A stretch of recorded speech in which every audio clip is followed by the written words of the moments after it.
Ecuador is under a state of emergency amid a wave of violent clashes following the assassination of Manta coastal city mayor Agustin Intriago. Jayne Codnita tells us more. An explosion was reported at Litoral Prison in Guayaquil, Ecuador, amid an ongoing riot that has killed at least 6 people since Sunday. The chaos is among the wave of violence that occurred in Ecuador over the weekend. President Guillermo Lasso on Monday declared a state of emergency and night curfews in the coastal province.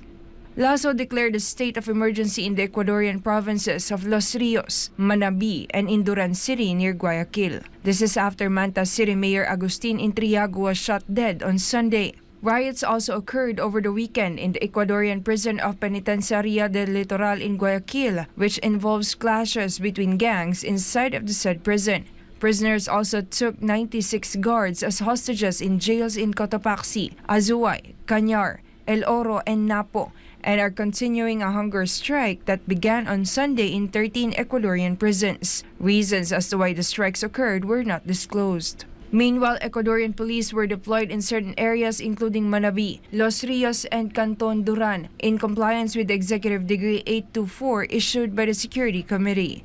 Ecuadorian police officers carried out operations to restore security and control in the prison. The state of emergency will last for 60 days in the said provinces. The night curfews, on the other hand, will vary during the said period.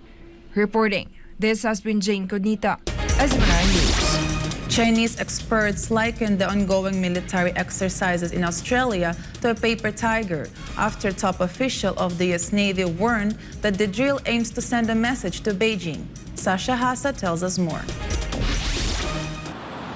As thousands of troops flock to Australia to join the exercise Talisman Sabre, experts from China are skeptical whether the drills are powerful enough to convince participating countries to follow the United States in its every beck and call. A paper tiger. This was how China's global mouthpiece likened the ongoing military drills headed by the United States and Australia taking place in the Asia-Pacific waters.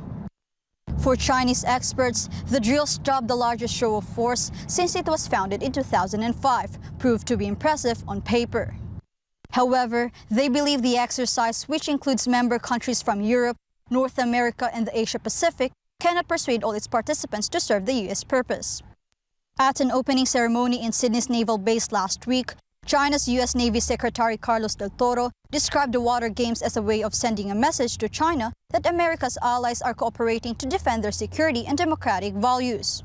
Meanwhile, an Australian senior military officer reported that a Chinese surveillance ship, believed to be positioned off the Queensland coast, attempted to collect sensitive information on the multinational exercise last week. But Australia's Deputy Prime Minister and Minister of Defence Richard Marles said he is not concerned about the alleged spy vessel's entry to the Coral Sea and pointed out there always seemed to be a Chinese ship watching the exercises since 2013. Local experts have slammed the so-called Western hype, stating it is unreasonable to exaggerate the legal presence of the Chinese ships, and noted how U.S. warships have also frequently trespassed into China's territorial waters. Chinese experts accused the U.S. of playing word games to maintain its global hegemony and reminded Australia to maintain its strategic independence to protect its national interests.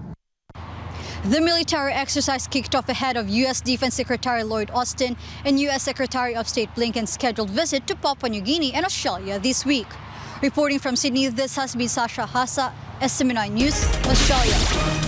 Russian property owners in Finland sought help from the Finnish government after facing restrictions in accessing their properties in the Nordic country. Kirby Hill Trinidad has the story. Russians owning properties in Finland appealed for assistance from Finnish President Sauli Niinistö amid the challenges they face in maintaining and selling their properties. Effective on Friday, the 30th of September 2022, Finland banned Russian citizens traveling with tourist visas from entering or transiting through the Nordic country a few days after Russian President Vladimir Putin declared a partial mobilization order. According to Finland's Foreign Minister Pekka Haavisto, the arrival of Russian tourists in the country is endangering the country's international relations. Haavisto added that Russian citizens will only be able to enter Finland for family, study, and work purposes, as well as address essential repair and maintenance work of their properties. But in early July, Finland further tightened its border restrictions by requiring Russian property owners to provide even more detailed reasons why the repair and maintenance work are necessary. The new rules mean Russians must strive to execute the repair works through Finnish contractors instead of entering the country themselves. Banking connections between the two countries have also been frozen, which made paying bills such as property taxes more challenging for Russian property owners, resulting in their bills to keep piling up. Moreover, Russians find it nearly impossible to sell off their Finnish properties due to EU sanctions prohibiting transferring euros to Russia. Aside from implementing restrictions, Finland earlier this year has started the construction of its border fence with Russia amid fears Moscow could use migrants to exert political pressure on Helsinki. Reporting from Sweden, this has been Kerbil Trinidad, SMNI News.